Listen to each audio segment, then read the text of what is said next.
Hello दोस्तों, मेरी सुबह की शुरुआत होती है अपने गांव के छोटे छोटे बच्चों के साथ खेल लगते हुए। और फिर उनके साथ में खेल लगते लगते फिर मेरा टाइम हो जाता है घास के लिए, मम्मी को घास देने के लिए। मतलब आजकल पहाड़ों में असोज का महीना रहता तो बड़े बड़े घास को काट के वहीं पे लगा मतलब सुखा देते हैं दोस्तों, और फिर उसको गर्मियों के टाइम पे लेके आते हैं दोस्तों।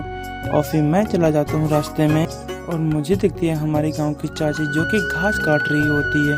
और फिर मैं इनसे बातें करके दोस्तों आगे को चला जाता हूँ। ये रहा उनका घास काटा हुआ। और फिर दोस्तों फाइनली मैं अपने खेत में पहुँच जाता हूँ जहाँ पे मम्मी ने मुझे बुलाया रहता है। और कुछ इस तरह से यहाँ घास इकट्ठा रहती है और आगे और मम्मी घास इकट्ठा कर रही होती है।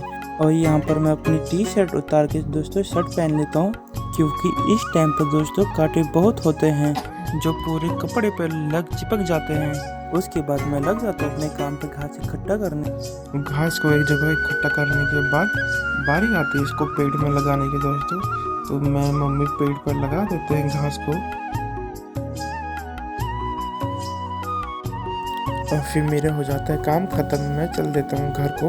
अब घर पहुँचकर मैं कर देता हूँ खाना बनाने की तैयारी। और यहाँ पर बिल्लियाँ कर रही होती है आराम। उसके बाद हम टहलते टहलते गांव के रास्ते चल देते हैं घूमने को, और हमें रास्ते में नमक और अमरूद खाने को मिलते हैं। उसके बाद हम घूमते घूमते रोड के जंगल साइड पहुंच जाते हैं और यहीं पर करते हैं हम ब्लॉग की समाप्ति। मिलते हैं इसी के साथ अगले ब्लॉग में, तब तक के लिए टाटा बाय बाय।